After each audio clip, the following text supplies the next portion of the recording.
Well, we might get started because we've got three fabulous writers and only an hour with them. So thank you for joining us at the conference, the Bad Sydney Crime Writers Festival 2023, for this session with Julie Jansen, Tony Birch and Nardi Simpson. And we're exploring the proposition of why First Nations writers don't often write crime fiction. I'm Larissa Behrendt. I'm a Yuwalari Gamilaroi woman, a writer, legal academic, and the host of Speaking at It on ABC. And we are recording this session to air later in the year or early next year. I'd like to also acknowledge that we're on Gadigal land, and I'd like to pay respects and acknowledge the grace with which they've shared this country, these lands and waters with us, and kept law and storytelling strong. Couple of quick housekeeping things. Mute your phones. The organisers of the conference are very keen for you to share on social media at Bad Crime Sydney, #BadCrimeSydney. If you're online joining us, put your questions in the chat and there'll be a way in which we will get your questions up the front. And I think that's all I have to do for housekeeping, so let's just get into the panel. So I thought we'd start with a bit of an interactive introduction rather than me reading the bios, so that each of you can talk a bit about yourself and the audience can get to know a little bit about you and, you know, your thoughts on First Nations writing before we get into the details of your writing and the topic. So I'll start with Nardi Simpson, who's a Yuwalari writer, musician, composer and educator, and if you're astute you would have picked up that she is the same nation as me, my very talented countrywoman. She's also a founding member of the Indigenous folk duo Stiff Gins, and she's been, it says on her bio, performing nationally and internationally for 20 years, which must have been since you were about 12, Nardi. Now, I just also want to say that Nardi's amazing book, Song of the Crocodile, is partly what she will be talking about today. With that book she won the 2018 Black and White Writing Fellowship. It's a beautiful book, highly recommend it. Now, Nardi, you're not just a storyteller, you're a songwriter. Can you tell us what stories influenced you when you were growing up? I loved using music and stories, moving stories maybe, music in our families has been the sound of how people get on with each other. So music's always happening while people are dancing, not literally, but relating. And so I understood sound to be the thing that embraced people when they were together. And so I think for me,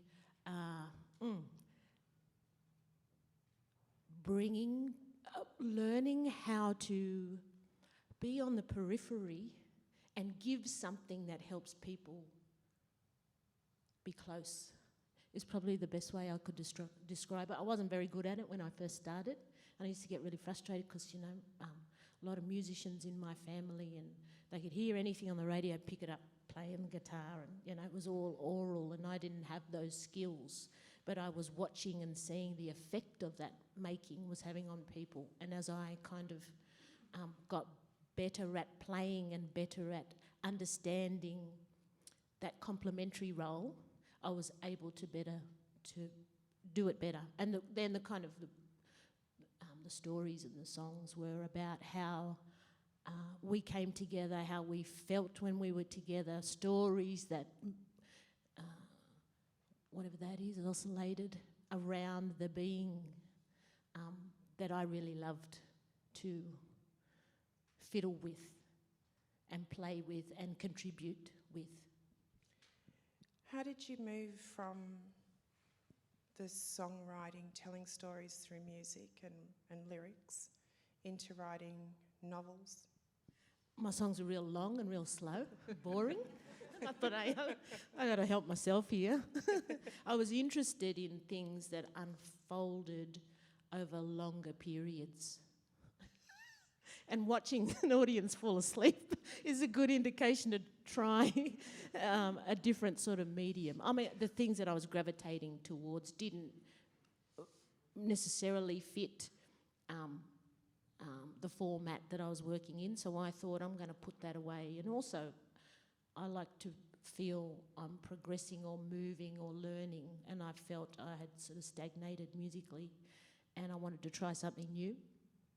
And so I thought I'd pack away the music and become an author, throw a scarf over my shoulder and be an author. And I didn't realise until later that they're not mutually exclusive. The way that is good for me to do it is to bring the stuff that I know or the approaches that I have kind of eked out into writing, and don't cut sound and words down the middle, just make language sing in a different way. Lovely, thank you. Now, Auntie Julie, we're here primarily to talk about Maduka, the River Serpent, beautiful, wonderful book, which we'll talk about a little bit more, which was longlisted for the Miles Franklin. And I'm also, because I think it's a fabulous book too, just going to give a little shout out to your other book, Benevolence, which we'll have a little chat about as well.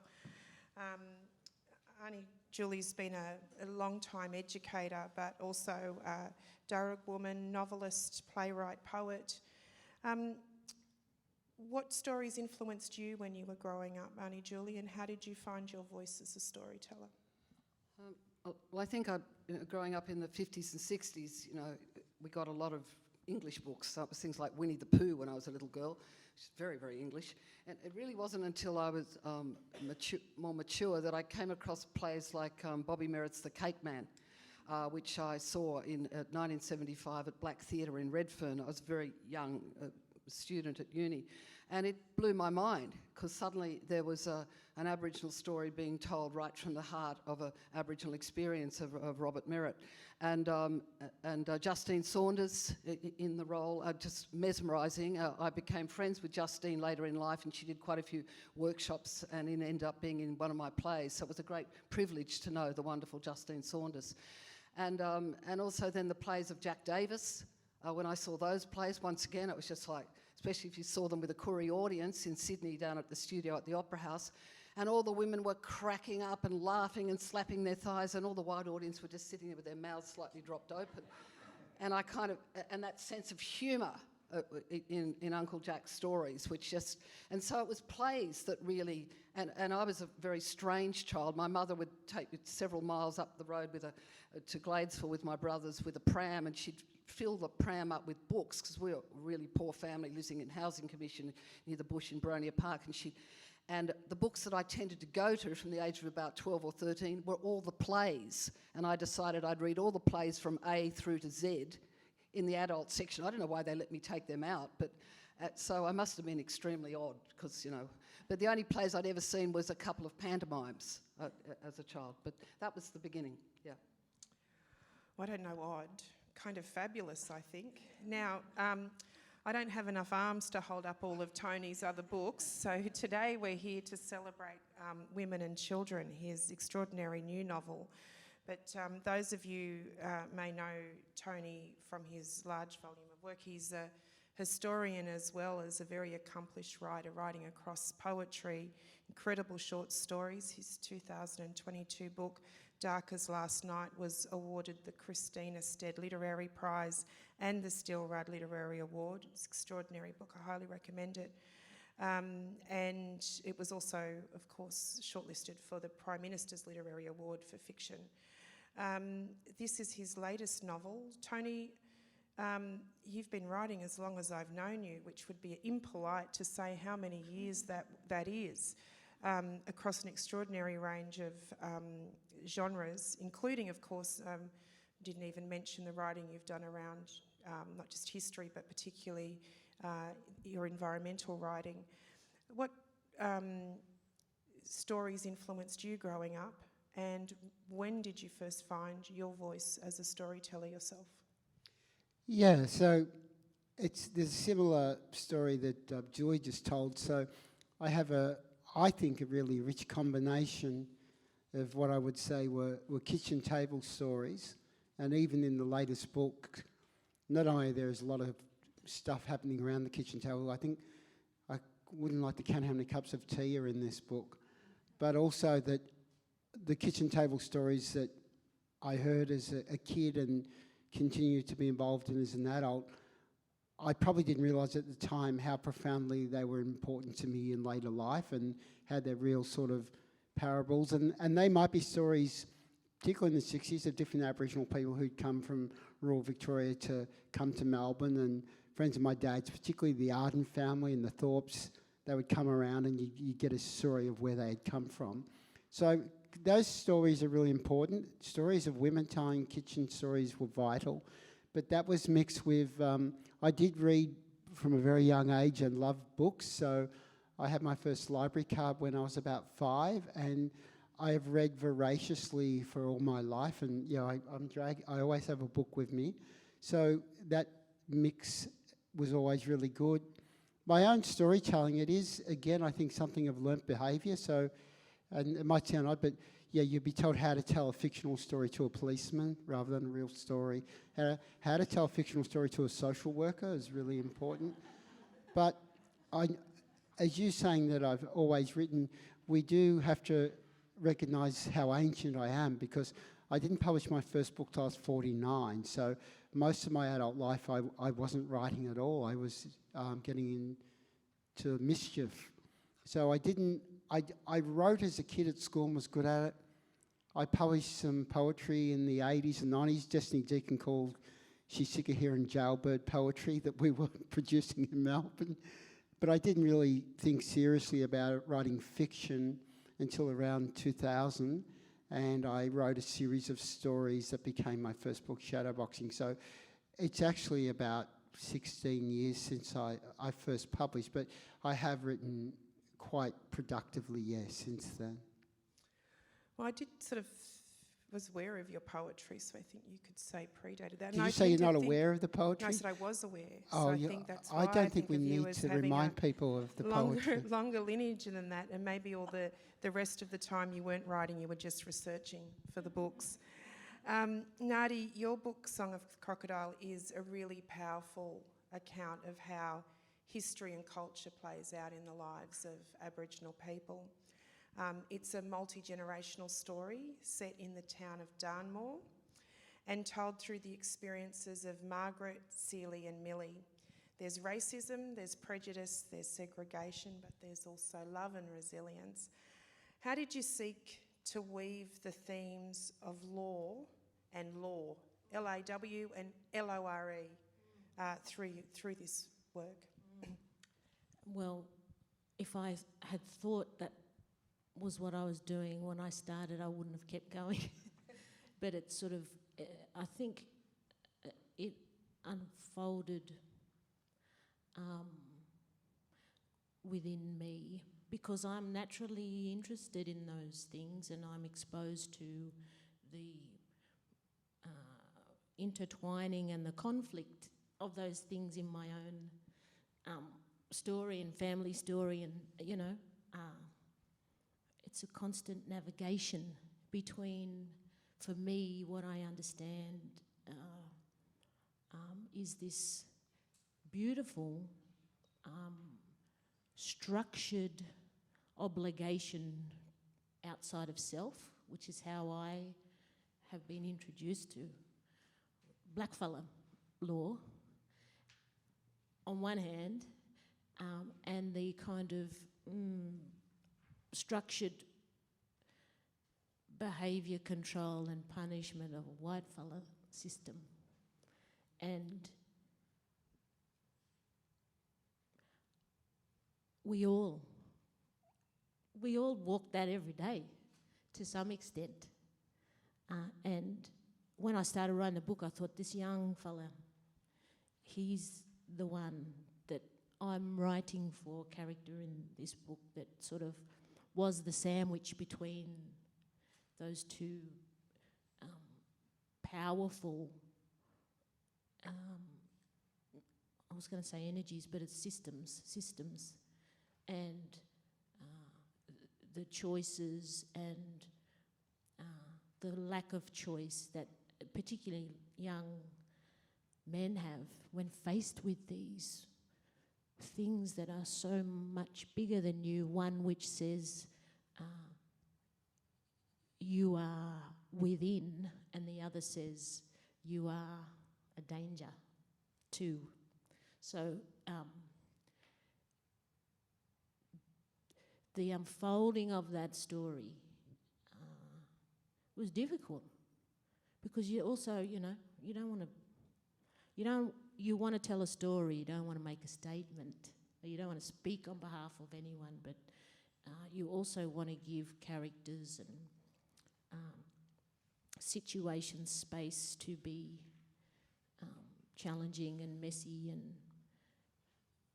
love-filled. So it kind of just happened, and I think things like love and humour and women and family were the things that kept that difficulty together, kept it moving and kept it writable.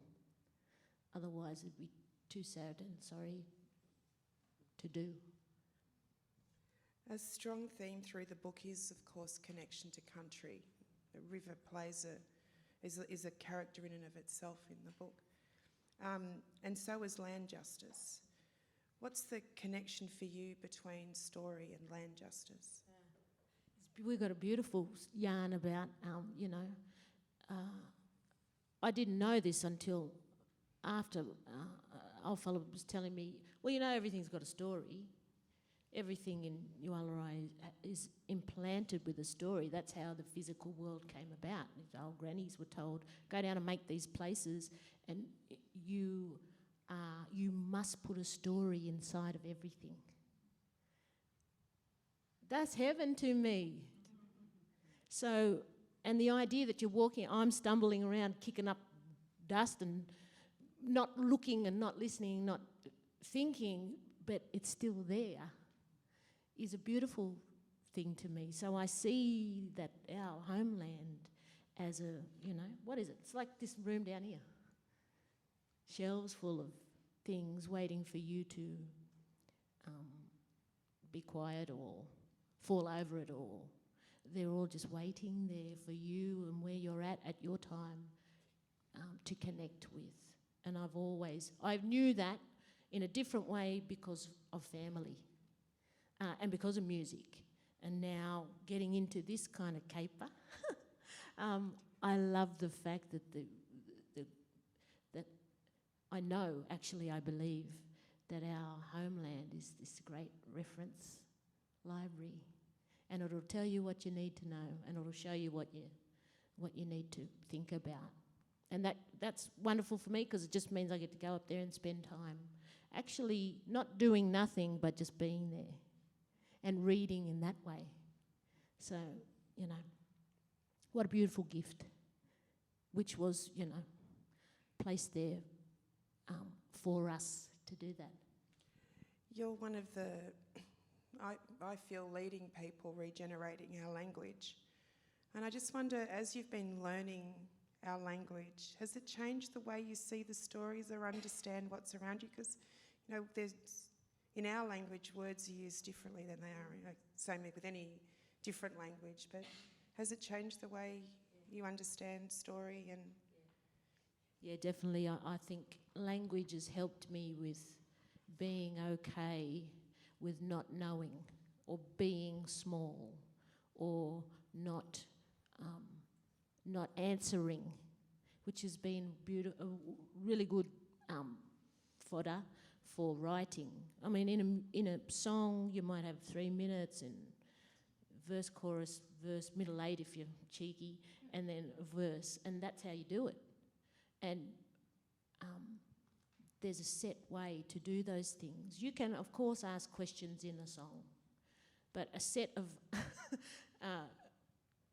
of questions then leaves an audience thinking, what the hell just went on there? How do I feel about that? It's different in this long-form storytelling for me, and leaving space for people to not know, and actually also for me not to know. To write and not to know is something that I've gotten from language because I will never know everything I need to know with that, and it will always be more knowledgeable than me, and I will always sit in its shadow, and it will always have inexplicable things that just are. And so that framework into writing a story or a novel in English helps, because I don't try to solve everything and I don't try to know everything, and that works in leaving space for other people to make their own meaning. Thank you. Excuse me. Auntie Julie, you introduce us in your book to Auntie June, a fabulous private investigator with her certificate from TAFE, wonderful protagonist in this book where you explore a whole range of things: corruption, exploitation of Indigenous land and water, deaths in custody, police brutality. But can I start by asking you about this fabulous character of Auntie June? How did you craft her? Who were your inspirations? Well, Auntie June is a bit of every auntie, sister, mother figure, particularly the Indigenous ones, but also the non-Indigenous ones, but particularly the Aboriginal women that I've had the privilege to work beside as fellow teachers or as relations in my life. And when I came to want to write a new novel after I'd written Benevolence, I thought, well, I often in my plays or novels, I put a young woman in the centre, and one day I had a glimpse in the mirror and I thought, oh shit, I'm old. And I thought, I'm going to celebrate all those women who don't get celebrated, those amazing achievers, all the teaching assistants that I taught over the years and that I taught beside, and Aboriginal teachers, both men and women, but mostly I dealt with women because there were a lot of women working in schools. And they were such strong people that held their families together, and I wanted to celebrate their resilience and their ability to do just about anything, and the men beside them who stood beside them and were equally as strong. So bringing this family to life from my play Gungies, which I wrote many, many years ago, I wanted that to celebrate that family, because I'd always mourned a bit that play had never really, it only had one production, and 10 people came to see it and got a shocking review. But I wanted to bring those characters back to life. So that was where Auntie June came from, yeah. Well, she's fabulous and the book's fabulous. What's wrong with those people who didn't like your play? But I guess it does, in a way, fit into crime genre. Do you feel comfortable with that label? And I mean, I'd have to say you do Trojan horse a lot of social issues into the structure of the story. Yes. I didn't really come into my Aboriginality till I was in my 20s, because my dad always said, keep your head down and be quiet. And he looked like Adam Goodes, big, tall, handsome man. He was an officer in the fire brigade. If he said he was Aboriginal, he would have got the sack, because back in the 50s and 60s, an Aboriginal man wasn't allowed to have a job with the government in New South Wales. And so he always said, just keep quiet. But he was a wonderful influence in my life. He took us camping up the Hawkesbury River. We slept in caves, and he'd make the beds out of ferns with army greatcoats. And I tell that to younger people nowadays, and they go, what? Why did you do that? Well, listening to these who talk about stories, the family stories my dad used to tell, were all stories about being in the bush, and yet we lived in a housing commission house in Boronia Park. But look, I just think we often celebrate our families through our characters. I mean, Alex Miller, the wonderful novelist, once said every single novel is a memoir. And it's so true, because you celebrate your families. It's a beautiful book, Women and Children, by Tony here. It's celebrating elements of your family through the characters, and also helping you to understand their traumas, their intergenerational trauma. We were talking about people flogging each other this morning, and just saying the intergenerational trauma of why your mum hit you and her mum hit her, or dad hit the boys with a strap, and realising, coming to a point in your life and saying, it stops here, it stops with me and my son, and we say, we don't do that. And I think writing helps you to analyse all those stories and the relationship of Aboriginal people and people like the police and corrupt officials and corrupt environmental officials and politicians who steal water and land, and hide it in a crime story and people will buy it.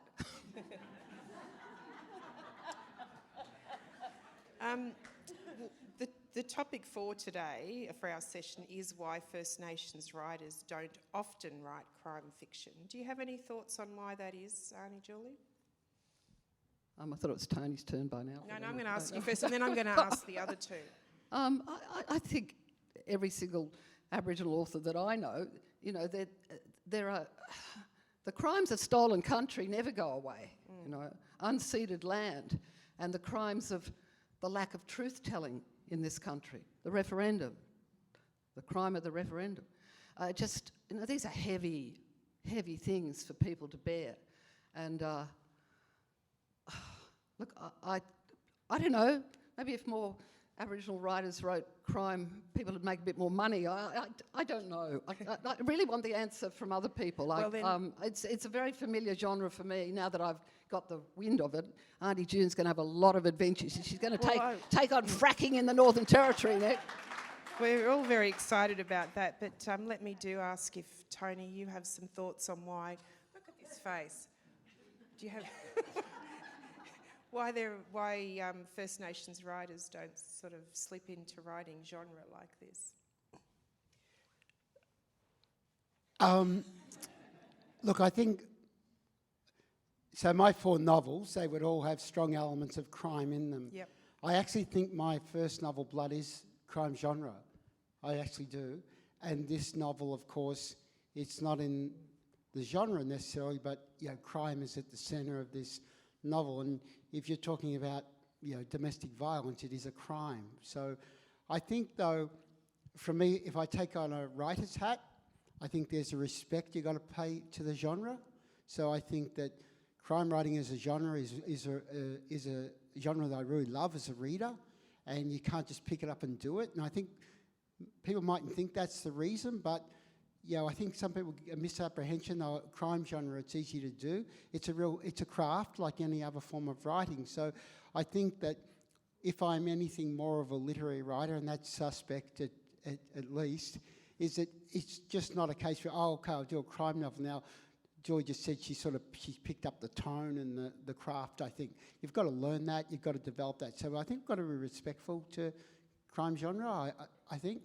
But I think there is an important issue that I think, you know, whether it's music or whether it's any other form of, you know, public creativity by blackfellas, we do carry a lot of responsibility, whether we want to or not, to recover stories that haven't been told, to assert our right to our own stories, to tell those stories. And I think because of that, we're busy. We're still in a period of trying to recover, articulate, and therefore, and I say this in inverted commas, we might feel to do genre fiction might be an indulgence, which it's not. But I think there's serious intention in what we do.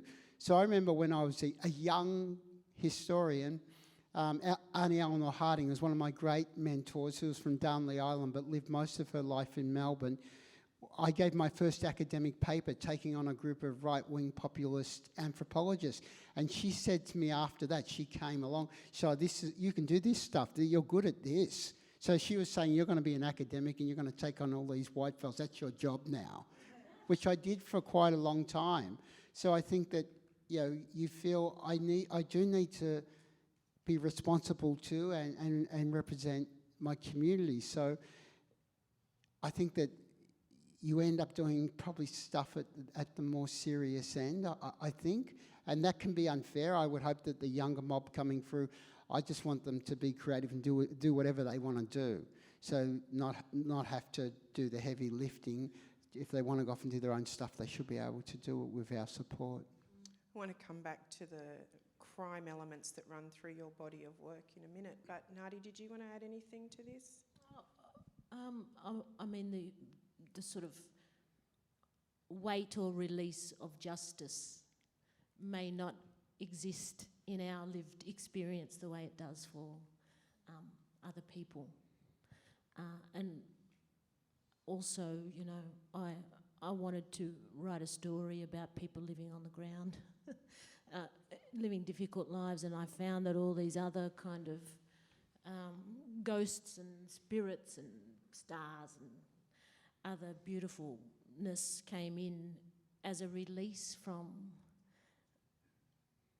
earthbound storytelling of blackfellas for me in my first book, that was hard to do that in a way that was true and kind of, I don't know, whatever the word is, not empowering, but that was true to the people that I came from and the people I was connected to that I hope I could engage with it, being blackfellas. I needed a release from that.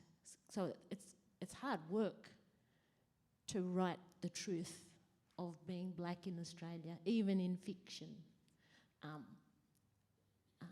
And so I like to play in worlds where those difficulties don't exist, and that's a thing. I did say I was going to give Auntie Julie a chance to just maybe say something about Benevolence, which is an amazing book that takes place in the early generations of colonisation from a direct perspective. You could just maybe quickly tell us what you are hoping to say about the colonial legal systems in this extraordinary work. Is that what I was doing? I'm not sure. In the long journey to know my own family's history, of which nobody would talk about, I did what academics do, which is you begin to search. And I searched and searched, and I found a great deal of lack of evidence of any Aboriginality anywhere, which was kind of the way that the system worked. But then when I finally did crack the story, it was such a fantastic story that I thought, and I'd been working with Professor Peter Reid from the Department of History at Sydney University on the History of Aboriginal Sydney website, because you got to do all this amazing research, and they paid you, which is very nice. And so after all that information, and he said, look, Julie, you go out and do the western suburbs right the way up to the Blue Mountains, because that's your father's country, Burrabarungal man from the Hawkesbury River. And so the privilege of being able to work for a whole year on that research, both in places like the Mitchell Library and out there in Penrith in the archives, but most of all to go and talk to all these amazing elders all up and down. And suddenly my story came into focus for me through their stories, and I understood where my great-grandmother and my great-great-grandmother was all women down the line till Dad. And then I cracked this story of a birth certificate, trying to find 3 times great-grandmother's birth certificate, and there was none. And then I found a certificate which had the name of the Reverend out at the church in Windsor, St Matthew's Church, same name. And I went, what? Like, Henry Smart, hold on, this is the same name. And I just I was just amazed. I thought, is it possible that... And then I read about the young Reverend. He was only 20, and he was the master at the orphan school, and there were Aboriginal girls at the orphan school, which were Darug girls. And I suddenly thought, okay, this is the piece of evidence that I want to create a story. And it took off, and I was going to do a whole kind of series of... Well, I kind of got stuck in that first kind of 20, 30 years of her life, so I've had to write another novel called Compassion that's coming out next year with Magabala, which is the next part of the family's journey. But, yeah, it was uncovering the truth which helped me to write that. Wonderful. Well, Tony, back to your book. You write through both your short stories and your novels about extraordinary characters who live often in very vulnerable circumstances, often risk falling through the cracks, poverty, violence, constant spectres. But you also have a strong sense of the importance of family and love within family in those stories. But to this extent, the law is often a presence, whether it's the police or the protection laws in the background of the lives of your characters. So I was just wondering, picking up on something you said earlier, how would you describe the ways that the themes of law run through your writing in general, especially in works such as Dark as Last Night, Blood and The White Girl? Well, look, I think, just to touch on The White Girl, first of all, I think that what I wanted to do in that book was convey tenderness and love, so that I knew that, particularly looking at popular culture and creative culture in Australia, say from the 70s onward, the so-called renaissance of the Australian film industry, in those films, particularly if they're historical dramas, if there was an Aboriginal woman in those films, she was never named, and she was most likely to be raped and murdered in those films. I was stuck with that because when I wanted to sit down and write this, I wanted to be sure that, particularly with Odette Brown, the Aboriginal matriarch, and her granddaughter Sissy, that there would be no violence. I mean, it hovers on the periphery, the threat to their freedom, but I didn't want to convey any violence, and that's why the tenderness and love between them in a very physical way is key to the novel. The way that the law operates in that novel was something that I created 2 policemen, one called Bill Shea, who's also the town drunk, and I had sympathy for Bill because he's someone who had grown up amongst Aboriginal people when he was a kid, so he'd had friends when he was a kid, but that friendship evaporates when he becomes a policeman, and he's the person who stands by and sees the welfare board remove children, and that has an impact on his psyche. So it's one of those issues where I think racism is poisonous. It's not only poisonous towards people who suffer, it's poisonous for the culture, and his demise represents that. And then the other policeman, Sergeant Lowe, he is a different figure, and while he might seem like a complete black hat, he's also, to me, fully representative of some people who either work for welfare boards, the legal system, or police in that era, post-Second World War era.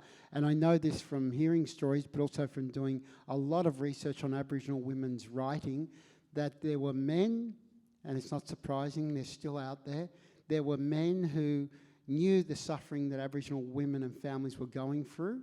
So I would read letters from an Aboriginal mother who would write to a local guardian who would also be a policeman. She would write, "My daughter has been gone for 3 years now. I'm missing her deeply. Her younger brother and sister are heartbroken. Her grandmother is heartbroken. Please let us have our daughter home." And this is not one letter, this is hundreds of letters. And this is a very common narrative from those women. And when the policeman wrote back, he would recognise the pain, and this is where it becomes so difficult. He would say, "I understand that you are suffering emotionally because of your daughter is no longer with you." So it wasn't like he didn't feel that they suffered. And then he would write, "But I know what is in the best interest of this child, not you. Therefore, I will not grant your request." So he had an awareness of that pain, but gave no value to it. So Sergeant Lowe, he's a cold-hearted bastard because he's indicative of those people. So that novel was really about that. I think that in a novel like Blood, that novel was written, and I can remember the moment when I was listening to a radio documentary about children who had been living with parents who were taken out of the family home and arrested for usually drug crimes, placed into imprisonment, and these children who were then older teenagers or young adults were talking about what it was like to also be taken from the home and put into an institution, or in some instances the police would forget to pick the kids up and they would just be left. And what struck me in that story was, one, the unbelievable resilience of those young people, and two, the frightening part about being a father of 5 kids, of how much trust a child puts in a parent who transgresses, and how many transgressions it takes for that child to give up on a parent. So when your kid's afraid and you say as a parent, "I'll look after you, it's okay, we'll be okay," your child believes that, and you have to stuff up a lot for your child to disbelieve that. So it was about the older boy Jesse coming to that conclusion. In the new novel, I think the key here is that you have 2 women and 2 children, one of those women facing terrible abuse, physical abuse from a man, and those women realising at some point that no one is going to help them except themselves. Now, in one case, it's the local church that they're associated with, so the priest denies them. One case, it's a ex-criminal husband who's not violent himself, but he doesn't want anything to interfere with his business.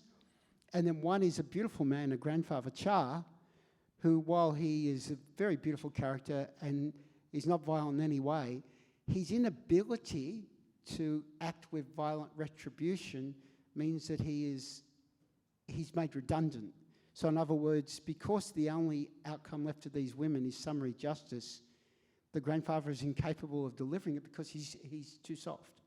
So it's all about how do women confront violence in a community where domestic violence is either hidden, complicitly endorsed, or remains unspoken.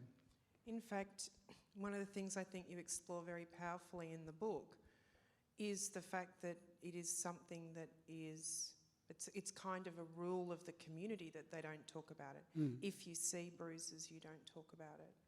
Yeah, and I think that's the worst.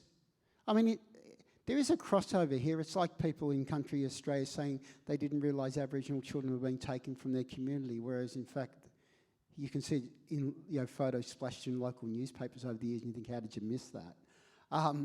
It is the fact that it's a terrible confusion in a child, so that it's not an autobiographical novel in this specific story, but yeah, and people know this. I grew up in a home of real extreme violence. I grew up in a community where violence was ignored or tolerated. And the two acts of confusion there from a child's perspective are, one, you are schooled by men to be tough. So I was taught to box in the backyard. My dad would say, never take a backward step, all these sort of rules. And these men who you thought were really tough, and they were, then you would see them assault a woman in the street or assault their own children. I couldn't say, well, that's not tough. I just couldn't comprehend how someone who was physically so strong would act with such cowardice in a way. That was one. And then the one is the learnt behaviour. This is the weirdest part, I think. You're never told this, but when I would go to school and we'd go to the swimming pool and you go to swimming training, you'd all strip off and you'd look at your mates and they'd have bruises on them, and you could always see the belt buckle bruise. I can never remember anyone ever saying, don't ask that kid, but I never asked that kid because you knew to ask that kid would be to shame them. So it's that terrible mix of secrecy, but everyone knows the secret. It's like, Nardi, we have this secret, but you know it, Julie knows it, everyone in the room knows it, but we don't speak about it. Could you give us a quick reading from the book? I don't have a copy. Well, luckily, I do. I'm going to ask you to do a reading, unless you'd rather sing a song. That's the option. Everyone on the stage gets to do a reading or sing a song. Do you want to read and I'll sing? What am I going to read? Okay. Oh, yeah, I'll read from the beginning because if anyone's a badly lapsed Catholic like I am, you'll be able to appreciate why you never went back. The nuns who ran Our Lady's School shared the same first name, Mary. The head of school was Sister Mary Josephine, followed by her deputy, Sister Mary Agnes. Next in line was the head of junior school, Sister Mary Bernadette, and on it went.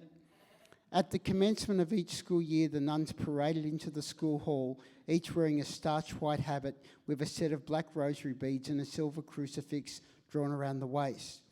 With the arrival of the colder months of the year, the starkness was discarded for a dull brown colour, more appropriate for a school existing perpetually in the shadows of the church of the same name next door.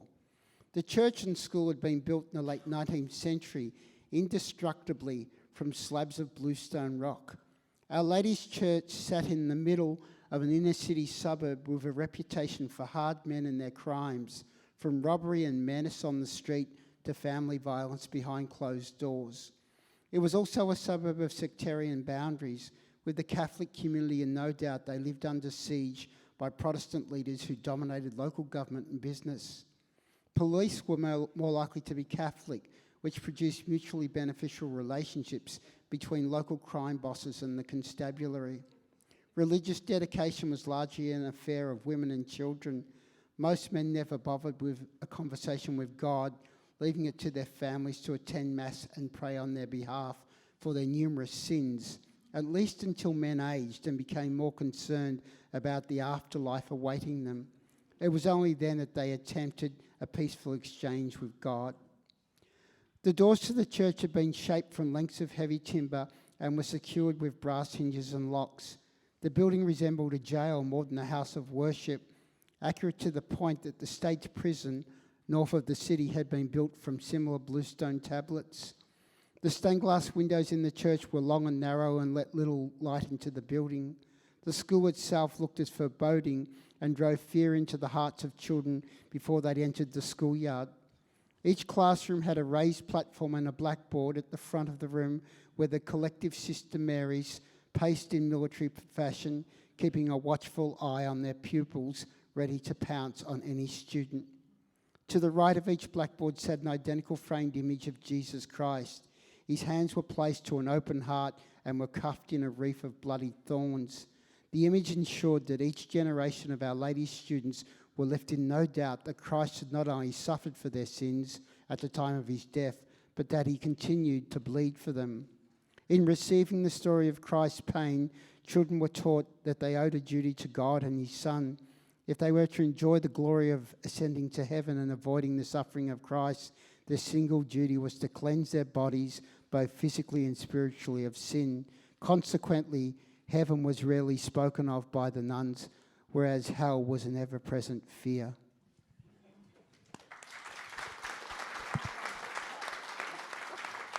Lovely.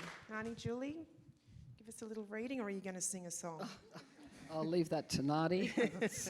You'd all have We're to all leave the hoping room that's if I what her started to clapping sing. sticks mean. Yes, I hope so. She's wonderful.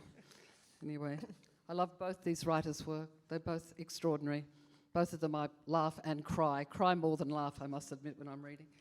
But, okay, I'll just read the beginning of Maduka the River Serpent. Okay. 26th of January, Survival Day. A crow picking at eye sockets in a sheep's skull was a reminder of how outback country towns were shrivelling up. A desert landscape shone red and grey against the Darling River, the dusty desolation of Nyempa country, benevolent colonialism. A town beside a stinking green river of dead fish. The ash-filled streets smelt of bushfire, the air heady with barbecued animals. A town where most of the shops had iron mesh grills, chains and big locks. Auntie June had completed her TAFE course in investigative services. She proudly showed the Certificate 3 in a nice frame on the wall. It had taken 30 hours online. It's a real thing, by the way. If any, her office was in the main street. It used to be Vince's Video Rentals, and people still dropped overdue items down the hatch. The latest had been Midnight Cowboy. She cleaned the window with a wet X and swept the footpath out front. The handwritten sign on the window announced, Yanakiri Investigation Services, confidentiality guaranteed. The name meant to run fast, as most people she chased were doing that. There were no clients except occasional Murray women wanting June to track cheating husbands or men who'd run off to escape child support payments. The women didn't pay much, nothing in fact, except the occasional kangaroo leg still covered in grey fur. To illustrate her thoughts, when June opened the fridge to get some milk, blood dripped onto the lino. She locked the office door and stepped outside to take in some hot air. Many other businesses stood empty along the road, most with for sale signs. The failing economy had gutted the biggest hotel. It sat there now with blackened walls, graffiti and glassless windows. Next door to June's office sat the original Commonwealth Bank, a majestic sandstone building displaying a fly-blown notice on the door. This bank has been closed to improve customer service. The local Gunji Police Sergeant Bruce Blackett pulled up outside June's office in his wagon and sneered. He was in his 60s with a paunch and thinning grey hair over skin cancers. His black R.M. Williams riding boots were non-uniform issue, convenient for kicking someone. Blackett admired himself in the rearview mirror and picked his teeth with a match. June stuck out her chin and oozed annoyance while the copper looked over her broad golden face, pink lips, tall frame and skinny legs.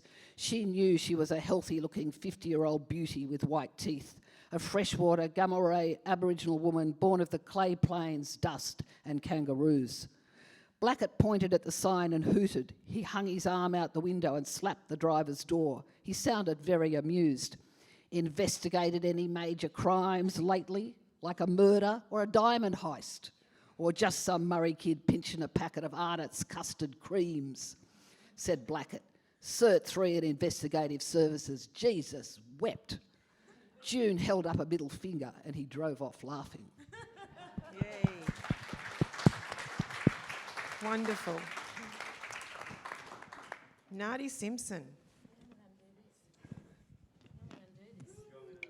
How am I going to do this? Do you want me to hold the mic? No, that's too shaky. All right. Can I sing that?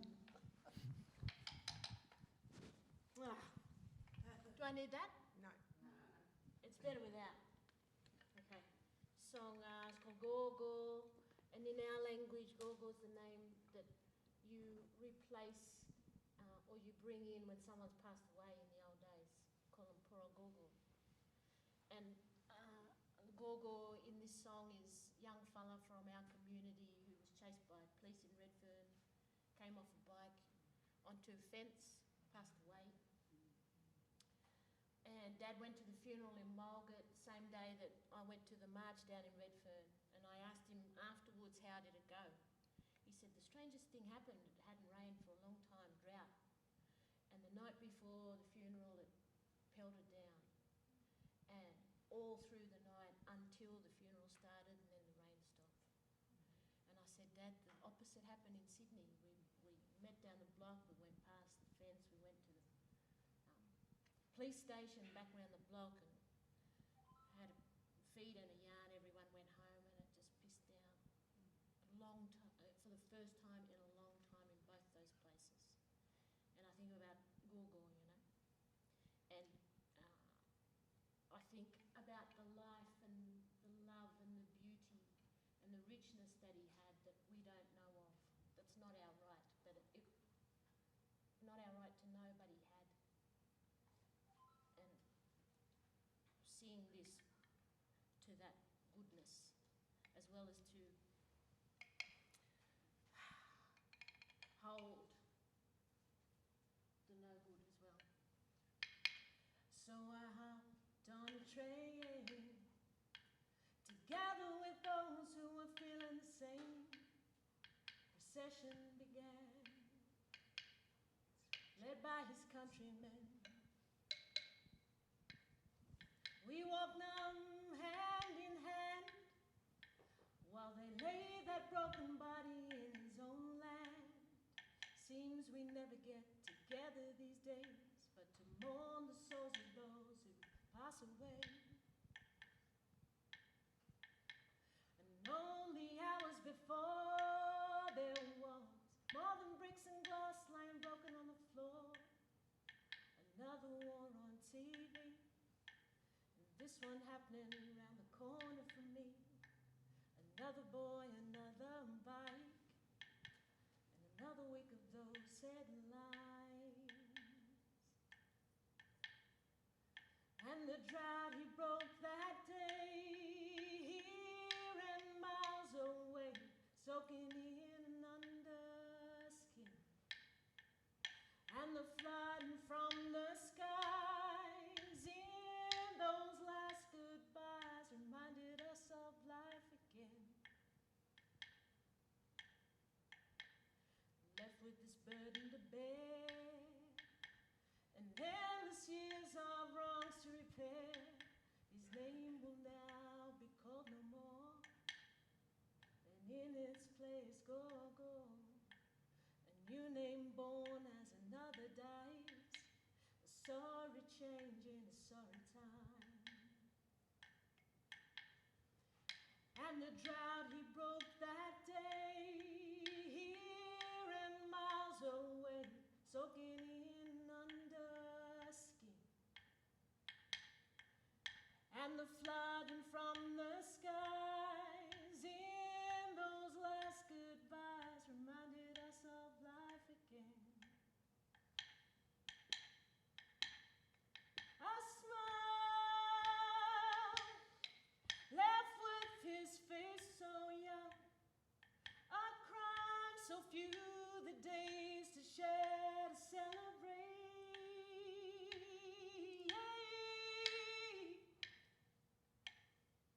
And as the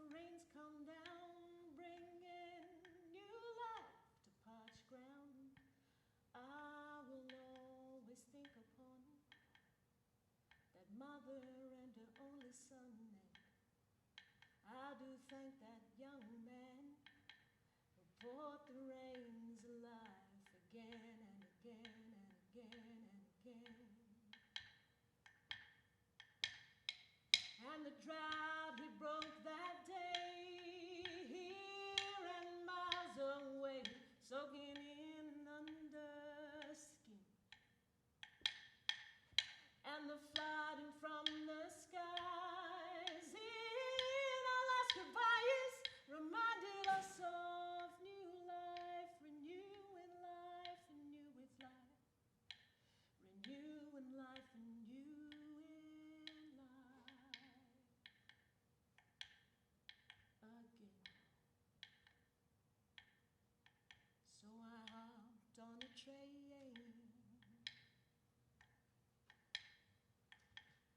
We both went home again.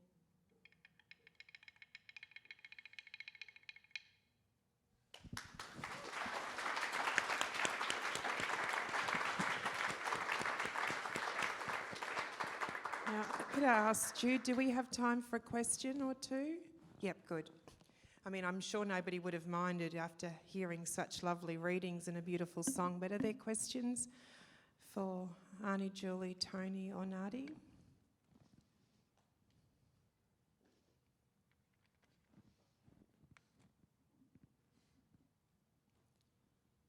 good, Larissa. I know.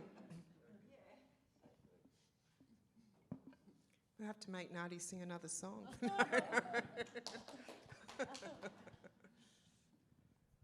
right, well, if you don't have any questions, I've got a few more. I guess one of the things that's sort of striking is in your novel, Auntie Julie, is you do, as we've sort of mentioned, talk about corruption around water and its impact on our communities. And some of your book is set on our country, Nardi's country and mine. And I wondered if you could talk a little bit about what the river means in your writing, and then maybe see if Nardi has a response to that, and then what Tony's thoughts are, because he's written a lot in the environmental space as well. I think it's a huge responsibility to write a novel about someone else's country. So I went out and spent quite a lot of time talking to elders and people along the river. And one beautiful elder I met in Menindee who sat and talked to me for a long, long time about the river. And in the end I said, now, I want to give you some, $300. She said, no. So in the end I had to kind of sneakily kind of leave it at the land council with her name in big letters on it. But driving along that river in 2021, I go up to that river. I lived in Birch 1 year of my life. It's never left me. I met extraordinary elders like Auntie Jenny Ebsworth, who was 21 like me at the time, got thrown out of the pub together. But going along that river in 2021, and we got to Wilcannia, and there was no river, completely dry, and there's just a pool there right near the town with some dead kangaroos around it, and it was green, the water. And I just stood there with my husband Michael, and we just looked at the river, and we kind of, the town's what, 95% is Barkindji people, Aboriginal Nyempa people and Barkindji people, and got really angry. And I went into the shop to buy some water, and the water was black and yellow brand, 2 litre bottle, $6.95 for the bottle. And I paid over my money, and I stood there with a bottle of water, and it was the only shop in town because the supermarket had been closed down. And I thought, how does the old elder out there who's walking past, how does she drink? What's she getting from a pension? What, $3.50 a week, something? How can she afford that? How can that young girl who we saw buying chips at the garage with a newborn baby, how does she bath that baby when you turn on the tap and it's bright yellow bore water? How do you bathe a baby in bore water? Well, you don't. And it was actually that rage of being on that country, that sacred country, and I have a real heartfelt feeling towards Wilcannia. I used to go up there when I was working at the Koori Centre and to work with Aboriginal teaching assistants. Incredible community, really strong, powerful, beautiful people. They'd all turn up even if they weren't teaching assistants just because they heard someone was doing some education in town. And just, and you'd have a beautiful barbecue. So I think that loss of the river and the corruption and all the big machines on the cotton farms leading along the river, all like great big praying mantises going along, going ka-chugga, ka-chugga, ka-chugga, pumping out the last drips of water from underneath the sand to put on the cotton. And I just felt so incredibly angry. I thought, well, I'm not going to tie myself to a bulldozer or something or go and pour sand into the machines, but I can write a book. And so, yeah, but respect for the elders along that river who held those communities together in all of that pain. Yeah. It made me think, a couple of years ago they had a funeral service for the Namoy in Walgett. They had a funeral service for the river because it was dry. I walked in and, you know, I watched it on Facey. But it was just this kind of realisation. We call ourselves freshwater river people, but it's not there. So what does that make us? And I remember walking, you know, along the Barwood with my sister and seeing, you know, and actually the banks are really steep and thinking I'm walking the dry riverbed and feeling a million and one things, overwhelmed and, you know, I actually, and because, you know, I was born Gadigal land, I've grown up here, I've been lucky that I go up and down all the time when I was a kid, you know, so I know what it feels like to be Yuwalarai or a member of Walgett community. And as a city girl, I was walking that river and thought, this don't feel good. Imagine if you lived there. But also when you're talking, and I'm thinking, you know, the river is us and all that stuff, but there are rivers of story and song that still flow inside our people, despite rivers running dry. And, you know, I get annoyed at people saying how resilient Aboriginal people are, because I think, well, I think we shouldn't aspire to that anymore. We want to thrive. I don't want to be resilient. I want my people to thrive. I don't want them to be good at getting up after being knocked down.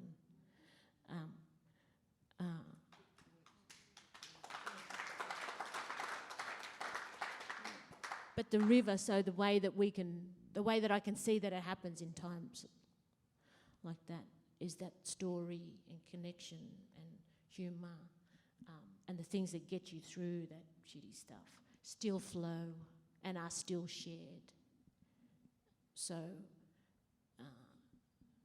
yeah, those two rivers, Walgett is the place where two rivers come together, and we don't ever want to see it dry.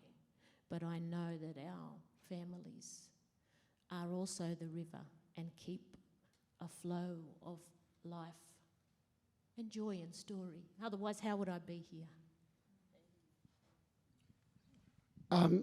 Just a quick thing from working on this stuff with Aboriginal communities, and then a personal thing is that white fellas destroy a river and then they tell you it's dead and it looks dead, so, and I understand that shocking trauma of seeing that. We do have to know from a scientific perspective that organisms that are created in the ground because of river systems live for an estimated 1,000 years. So our rivers, I see them as sleeping, and therefore we should fight tooth and nail to have them rejuvenated. So it's almost like why we know we killed the river, nothing we can do about it now, so they continue doing what they do. So there is still a life force, and I think it's like the stories in your community, they're still there. So there's a responsibility to restore those rivers. At a very personal level, I've written about the Birrarung, the Yarra quite a lot, so my novel Ghost River is about that river. What I think is that the Birrarung is a bit different. It was used as a sewer in the 19th century, almost destroyed through pollution after Wurundjeri were forced off land to Coranderrk. The river has come back a lot in recent decades, and my only response is very deeply personal. When my younger brother died 4 years ago, very suddenly, I couldn't function for quite a while. And then one day I decided the only thing I wanted to do was walk along the river and do a sort of 6 kilometre circuit that we used to do as kids around one of the old, what's called the Kew Billabong. And I found that first day that I did that, I felt really rejuvenated, but I did it every day for 3 months. And each day that I did it, I felt strangely both lifted and deeper at the same time. So I was feeling a bit stronger, but I felt myself working into country more. And I suppose for me, it was two things I learned. One is that the river was so important to my life, and different. I think listening to Nardi talk before, one of the things I've realised. So I'm the oldest person here. Is that I'm actually the youngest in what I have to learn. So it's like I'm in grade bubs and Nardi's in high school, but I'm still, so when I go down the river now, and I do swim in the river, I feel like a kid. So I get in the water, I feel the water, I look up at the sky, and I feel like I'm just beginning to understand its vitality, and I like that. I like being an amateur rather than trying to be an expert, and it's very childlike, but very enjoyable to feel that. Thank you. What wonderful reflections. What a wonderful conversation. I'm not sure that we really cracked the nut of why First Nations writers don't often write crime fiction, but I think we've delved into some things that were far more special. So please help me in thanking Nardi Simpson, Tony Birch and Auntie Julie Jensen. And I can also can we hope- thank Larissa too, and also a transformational writer in her own right, Larissa Behrendt. And I hope the other thing you got was lots of ideas for Christmas presents. And Nardi, Tony and Auntie Julie will be happy to sign some books for you afterwards.